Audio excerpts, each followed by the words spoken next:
Bienvenue à tous ceux qui sont curieux de découvrir des récits inspirants d'hommes et de femmes entrepreneurs. Ici, vous êtes sur notre chaîne microco.com, sur notre podcast À vous le micro-commerce. Chaque mois, on s'entretient avec un entrepreneur pour explorer son parcours et découvrir les coulisses de son activité. Quelles sont ses ambitions, les obstacles qu'il ou elle a rencontrés, ses fiertés, en bref, le quotidien de l'entrepreneur. Aujourd'hui, partons à la rencontre de Natacha, professeure de chant micro-entrepreneur. Découvrons avec moi les coulisses de son activité et de sa passion.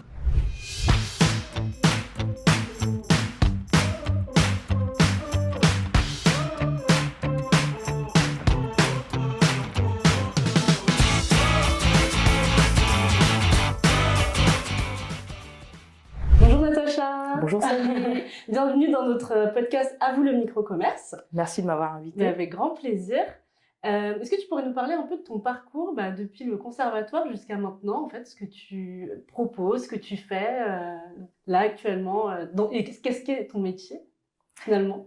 Alors, je suis venue en France, je suis originaire de l'île Maurice. D'accord. J'avais commencé à chanter et à prendre des cours de chant à l'île Maurice et je suis venue en France à Toulouse pour étudier la psychologie et la musique. J'ai intégré le conservatoire à rayonnement régional de Toulouse où j'ai fait tout mon parcours musical puis le CESMD de Toulouse, Centre d'études supérieures de musique et de danse. Donc j'ai fait la première partie de mes études à Toulouse.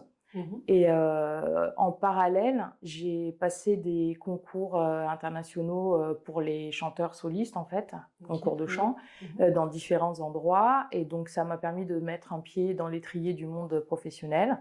J'ai intégré l'atelier lyrique de l'Opéra de Paris de 2003-2005. Et donc, ce qui m'a fait monter sur Paris et région parisienne.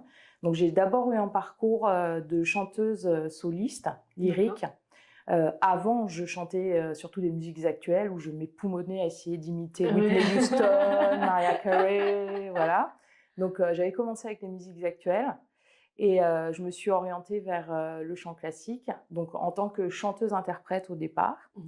Et j'aimais surtout le fait de pouvoir être quelqu'un d'autre, exprimer des choses à travers des rôles, des morceaux, tout en étant moi et comme un acteur en fait qui se produit et qui tourne un film. Et donc c'est une partie du métier que j'adore, être sur scène, interpréter. L'interprétation fait vraiment partie de la chose que... C'est sûrement l'aspect que j'aime le plus dans le chant, en particulier le chant lyrique, mais aussi en musiques actuelles. Pour moi, la musique, c'est transmettre, c'est un langage. Et donc, en parallèle, du fait de mon parcours en fait personnel d'apprentissage, par rapport à mon type de voix, qui est une voix qui est assez, on dit lourde, qui porte une voix puissante, qui était une voix un peu atypique, surtout en France, avec une couleur qui n'était pas la plus habituelle dans mon répertoire. Une couleur, c'est un peu comme les couleurs de vêtements aussi, on a des couleurs de voix et des agilités, ça s'appelle dans la voix, le fait de vocaliser, d'avoir, on appelle ça des contre-notes, des notes très aiguës, etc. On a souvent en tête la Reine de la Nuit, que tout le monde chantonne, voilà. Et donc, du fait de la particularité de ma voix, j'ai eu du mal à m'approprier des repères corporels, techniques. Et du fait de mon flottement, du fait que j'ai eu du coup pas mal de professeurs pour essayer de comprendre comment pouvoir asseoir cette voix dans mon corps et me l'approprier pleinement, et du fait des difficultés que j'ai rencontrées et du fait que tout se passe à l'intérieur de soi, qu'on ne puisse pas toucher tout vraiment ce qui se passe à l'intérieur, j'ai voulu transmettre du coup après coup, en essayant de rendre plus accessible et d'enlever les barrières que moi j'ai rencontrées en transmettant à mon tour, tout en étant en parallèle sur scène. Donc du fait de difficultés que j'ai rencontrées moi, j'ai eu envie d'aider les autres et cette envie de transmettre a commencé comme ça. Donc après l'atelier lyrique, après avoir fait des productions, j'ai commencé à m'orienter vers une formation de pédagogie de la voix en musiques actuelles et en classique.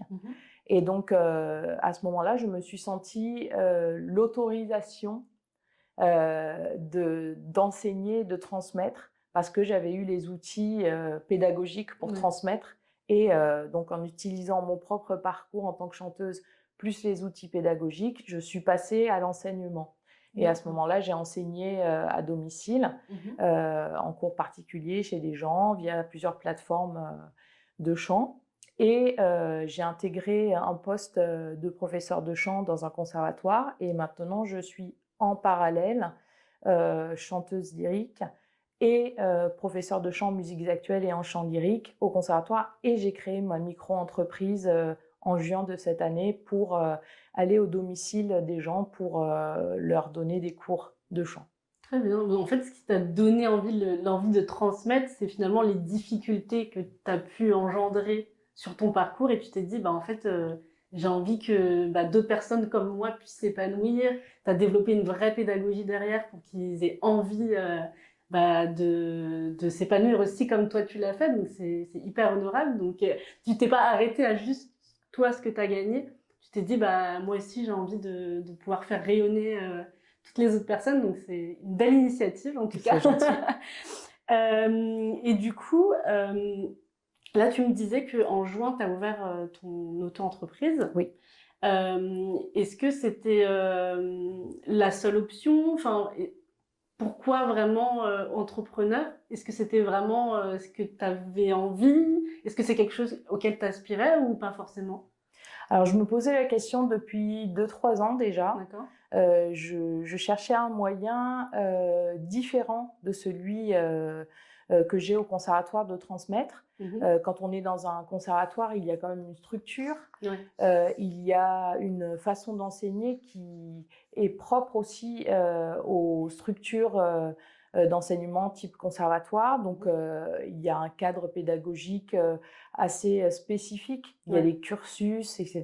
On a vocation à former surtout des jeunes, mais aussi des adultes. Les élèves m'ont fait sentir qu'il y avait un aspect de ma personnalité qui faisait que j'accueillais les gens en cours de chant un peu différemment peut-être des autres profils de professeurs de conservatoire.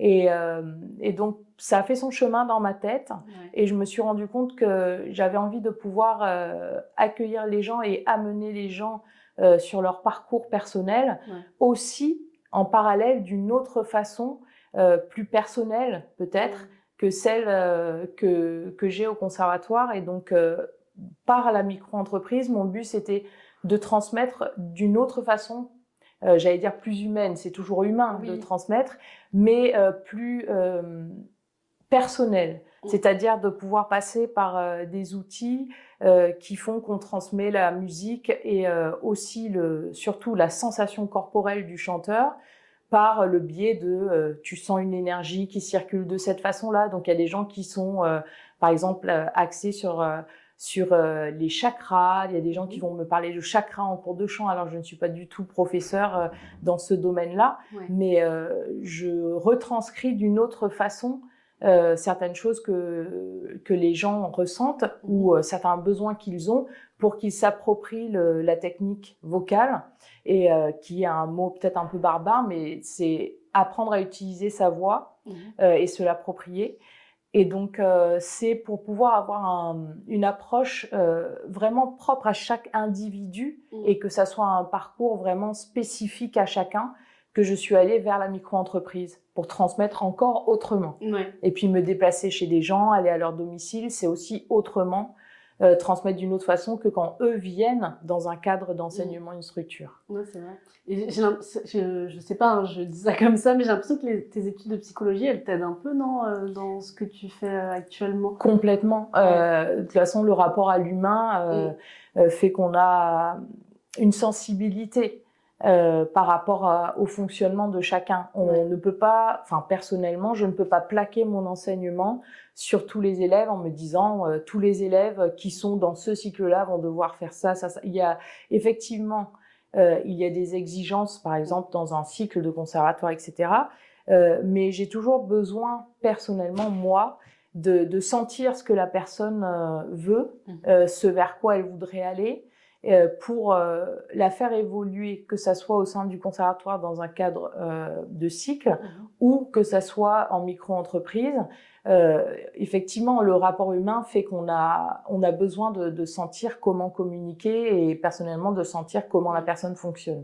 Ouais, c'est hyper important. Et du coup, au niveau de cette pédagogie que tu as développée finalement, qu'est-ce que tu proposes en service via ta micro-entreprise? Est-ce que tu pourrais nous dire un petit peu ton panel Oui, bien sûr.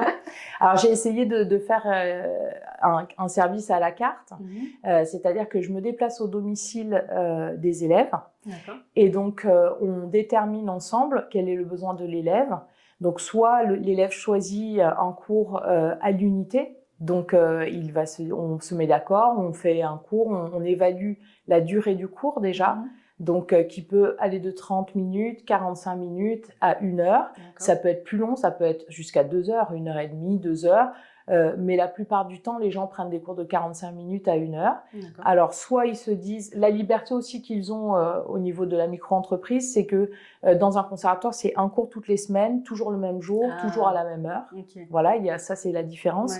La micro-entreprise, par la micro-entreprise, il y a beaucoup plus de liberté au niveau de la proposition de service, parce que la personne peut prendre déjà un cours à l'unité et décider de prendre un cours, ça peut être toutes les semaines, ça peut être toutes les 2 semaines, ça peut ne pas être régulier, ça peut être 1 fois par mois, et donc dire en fonction des disponibilités de l'élève et de moi-même, aujourd'hui je voudrais cette semaine un cours le mardi matin, aujourd'hui je voudrais un cours le samedi, donc c'est beaucoup plus flexible. Et puis il y a donc des cours à l'unité, donc avec une durée qui peut varier, avec une fréquence qui peut varier. Il y a aussi après une proposition qui est plus avantageuse financièrement, c'est-à-dire que la personne s'engage à une certaine régularité. Dans ce cas-là, elle prend un forfait de 5 ou 10 cours. À ce moment-là, ça va être une durée qui sera fixe pendant tout le forfait. Et donc, la personne va prendre un forfait qui sera valable pendant 1 an à dater de l'achat. Et donc, il y a aussi toujours une flexibilité, mais du fait de la régularité dans laquelle la personne s'engage, il y a un engagement des 2 côtés en fait.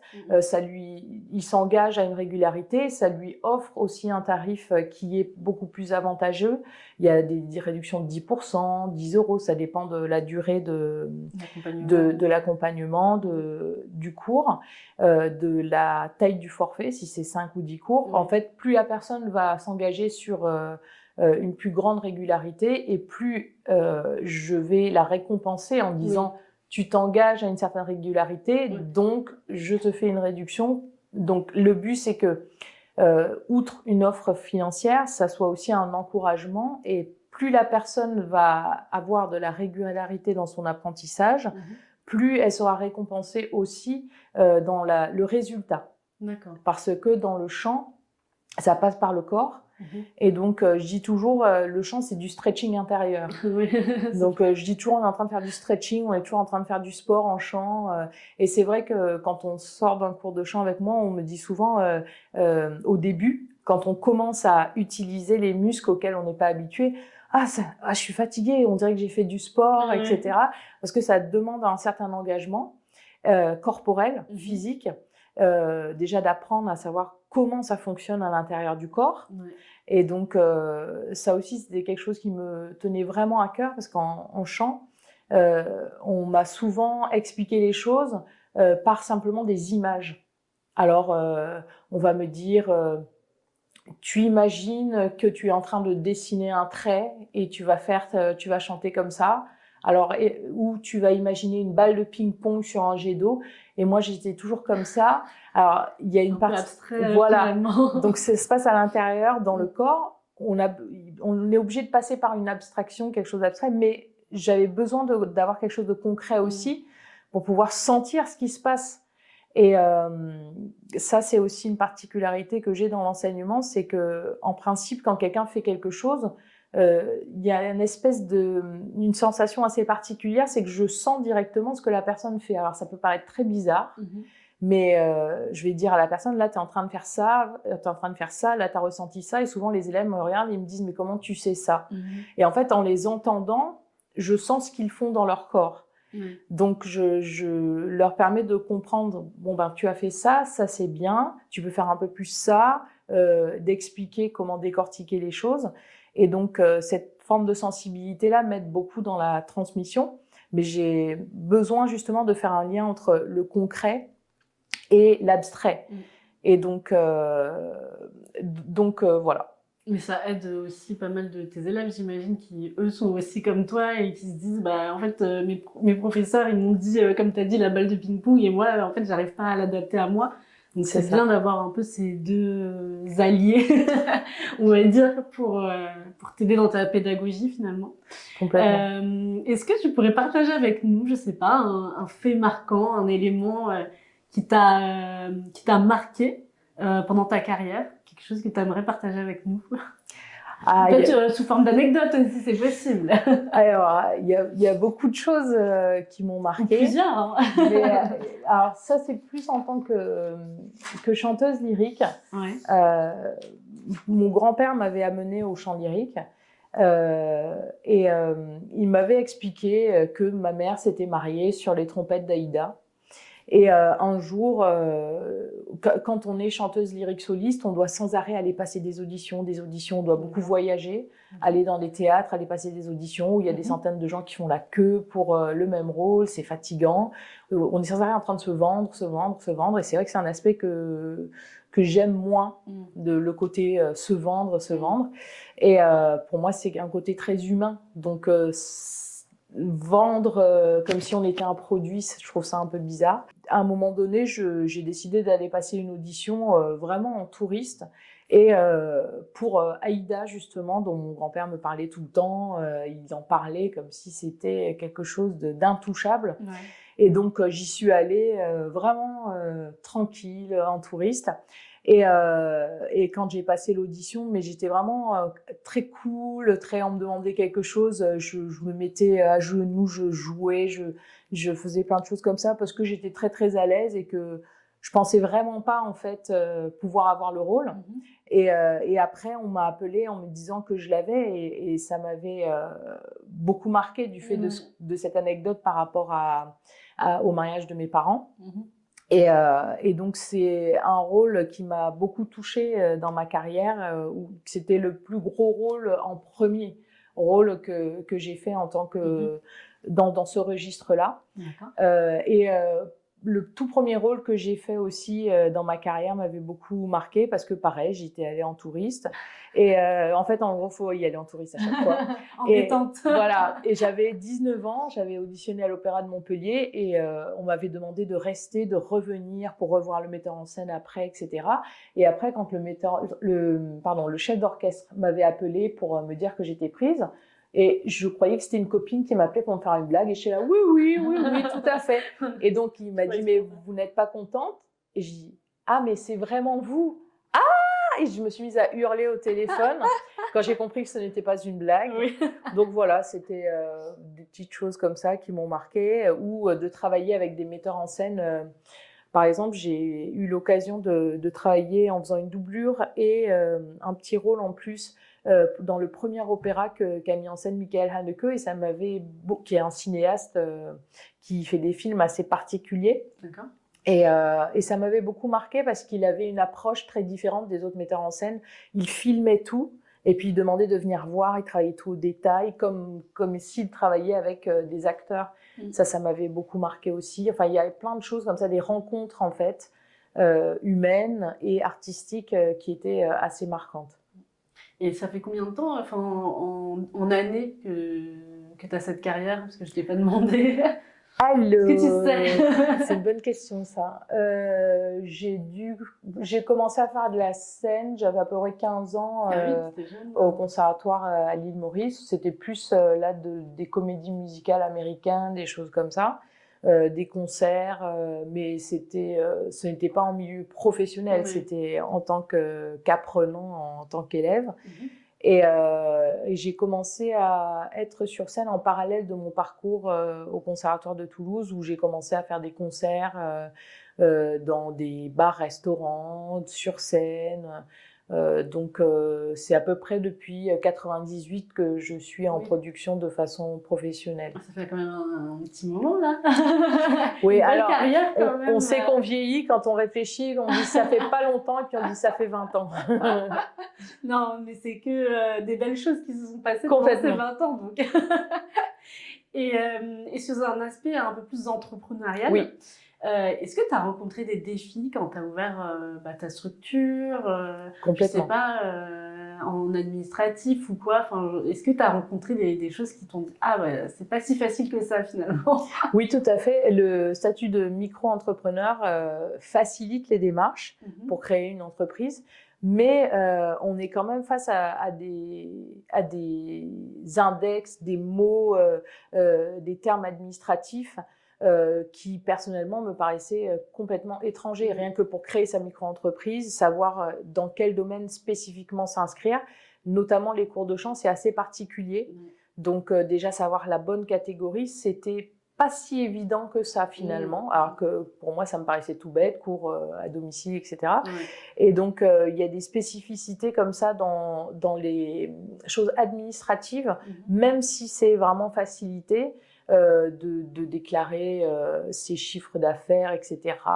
Toutes ces choses-là auxquelles on n'est pas du tout confronté quand on est salarié, employé. Et puis, une grosse difficulté que je rencontre encore maintenant, c'est d'arriver à faire connaître la micro-entreprise. C'est la communication, en fait. C'est ce qui est le plus difficile, je trouve. Donc, du bouche à oreille, juste dans l'environnement proche, c'est relativement facile. Mais la plus grosse difficulté, c'est d'arriver à communiquer et de transmettre les informations pour qu'on puisse faire savoir ce qu'on fait, proposer les services. On est dans un monde où la communication est facilitée par Internet, mais finalement, il y a tellement de choses sur Internet que de se faire, c'est tout bête, hein, se faire référencer sur Google a été une chose qui était difficile parce qu'il y a tel mot sur les référençages qu'on met que Google ne veut pas prendre en compte. C'est tout bête, hein, mais le référençage du site pour qu'il soit le mieux classé, c'est pas toujours ce qu'on pense rencontrer comme problème, mais finalement... Mais ça peut être un problème. Voilà, donc c'est plus en termes de communication, d'informer les gens sur ce qu'on fait et que l'information arrive aux gens, que ça soit diffusé sur un plus grand spectre. Oui, au-delà du côté un peu cercle privé, familial, plus, et après, sortir un peu de ce cadre-là, c'est plus compliqué. Ça, et puis il y a aussi la difficulté, c'est aussi de savoir comment se positionner en termes d'offres. Parce que alors c'est un service différent quand on enseigne dans un conservatoire, dans une structure, et quand on est en micro-entreprise, les services ne sont pas les mêmes. Aller à domicile, quelque chose de plus flexible, etc., ce n'est pas la même chose.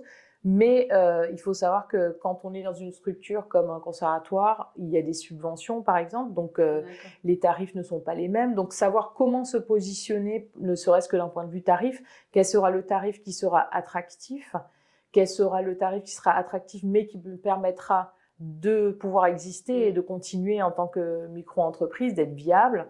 Ça, c'est une étude qui n'est pas simple aussi à faire, de savoir comment se positionner à ce niveau-là aussi. Ouais. Et tu as pu être accompagnée quand tu t'es lancée ou pour définir ton offre? Est-ce que tu as pu avoir un soutien? J'ai surtout demandé à ceux qui étaient autour de moi, prospecté pour savoir, parmi mes collègues, les personnes que je connaissais qui faisaient ce parcours-là, demander un pianiste combien ça prend, un prof de chant combien ça prend. Selon les instruments, en fait, les offres parfois varient, même si, par exemple, la durée va être la même. Et selon la discipline enseignée, les élèves seront prêts à mettre un montant qui ne sera pas forcément le même, donc qui sera plus ou moins attractif. Donc c'est vrai que c'est loin d'être si évident que ça de fixer un montant. Et puis, il y a beaucoup d'offres, par exemple, sur Paris. mais ça fonctionne peut-être plus facilement sur Paris que dans d'autres petites villes. Donc, selon l'endroit aussi où on se trouve, où on enseigne, la tarification n'est pas simple à poser. Au sein de la micro-entreprise, j'ai aussi offert des services. Mon compagnon m'a beaucoup poussé dans ce sens-là. Il m'a beaucoup. Si je parlais de soutien, ça serait vraiment le sien. Ouais. Il m'a vraiment beaucoup aidé pour faire mon site, à m'orienter, à me dire offre plutôt ceci, plutôt cela, parce qu'il prend du recul. Il n'est pas du tout dans le même domaine. Voilà, il est dans un tout autre domaine, beaucoup plus terre à terre, etc. Et donc, il m'a beaucoup aidé aussi à réfléchir par rapport à ça. Et donc, j'avais franchi le cap au début quand on était avec les problèmes de Covid à distance, etc. On avait fait de l'enseignement à distance, mais c'était les biais par lesquels communiquer et faire les cours n'étaient pas évidents à l'époque. Et maintenant, heureusement, on a pu affiner les propositions, utiliser les bons outils. Et donc, du coup, par exemple, via la micro-entreprise, je propose aussi des services de cours à distance via Skype qui sont franchement intéressants parce que la personne, elle peut prendre un cours de chez elle en me voyant dans l'écran et je peux quand même tout à fait faire un cours de chant comme si j'étais en face. La différence, c'est que je ne vais pas toucher la personne. Il y a un côté tactile qu'il n'y a pas, mais où... c'est quand même un cours qui est très intéressant et productif. Donc, c'est aussi une offre différente par la micro-entreprise de cours à distance. Donc, voilà, c'est varier les plaisirs. Ah oui, c'est très bien. Au moins, tu as pensé à tout le monde. J'ai essayé. Et est-ce que tu pourrais donner un conseil là à un artiste qui chante et qui aimerait lui aussi transmettre sa passion? Qu'est-ce que tu lui donnerais là comme premier conseil si c'est quelqu'un qui veut enseigner? Oui, qui veut enseigner, oui, qui veut vraiment transmettre sa passion, qui veut faire comme toi finalement, mais qui ne sait pas comment se lancer, s'il faut qu'il se lance ou pas. Alors déjà, mon premier conseil, c'est avoir les bonnes raisons pour transmettre. D'accord. Que ça ne soit pas par dépit, par exemple, que ça soit un vrai choix. C'est un artiste qui veut transmettre, il doit avoir envie de transmettre quelque chose et de communiquer. Et que la personne en face de lui ait une existence et une... comment dire ça savoir développer chez la personne qu'il a en face de lui tout son potentiel. Donc, un artiste qui se produit est peut-être un peu plus tourné vers lui-même qu'un artiste qui transmet, qui est vraiment tourné, il apporte un savoir-faire, mais il est vraiment tourné vers l'élève. Donc, c'est déjà la motivation. Et après, savoir par quel biais transmettre. Parce que, alors, en France, il y a quand même une particularité, c'est avoir le bon diplôme pour le bon endroit. Si tu as ce diplôme-là, tu peux passer ce concours-là. C'est très spécifique. Ça, en France, c'est vrai que c'est quelque chose de très particulier. Et donc, ça peut fermer des portes. Et donc, savoir comment s'orienter assez rapidement pour savoir quel diplôme avoir pour aller dans telle structure. Donc ça, c'est une chose très importante de savoir assez rapidement ce vers quoi on va s'orienter, du coup, pour passer le bon diplôme. Et vraiment réfléchir après à la viabilité de ce qu'il veut faire à long terme, sur au moins 10-15 ans, de réfléchir vraiment sur une longue durée. Donc ça, c'est quelque chose qui m'a toujours beaucoup attirée, qui m'a beaucoup motivée pour la création de la micro-entreprise, c'est pouvoir offrir un service différent. C'est-à-dire, c'est transmettre un savoir-faire musical, mais aussi dans une notion de bien-être. Dans un développement personnel. En fait, j'axe quand même, ce n'est pas du développement personnel que je fais, mais il y a quand même une part de développement personnel dans ma façon de transmettre les choses. J'essaie toujours de faire quelque chose, même si ça peut demander, comme au tout début, je disais dans les premiers cours, ça peut être laborieux, le temps de s'approprier le savoir-faire musculaire. Après, ça devient jouissif dans le sens où, comme quand on fait du sport, où on a des difficultés à fournir un effort, etc., où ça peut être fatigant. Après, le corps sécrète des hormones qui fait qu'on est dans une espèce d'extase. Et donc, j'essaie d'axer que ça soit l'enseignement du chant ou l'enseignement même c'est comme si c'était un gros mot maintenant quand les gens disent solfège ou FM, d'apprendre à décoder en fait, comprendre comment fonctionne le langage de la musique de façon très ludique pour apprendre à toujours faire un lien avec quelque chose qu'on ressent en fait. Pour donc que ça soit dans l'explication de la FM, de la formation musicale, du solfège, on appellera ça comme on veut, de comprendre comment les codes de la musique fonctionnent, en fait, savoir lire la musique et savoir chanter. Mon but, c'est vraiment de transmettre d'une façon différente, c'est-à-dire dans le plaisir. Ouais.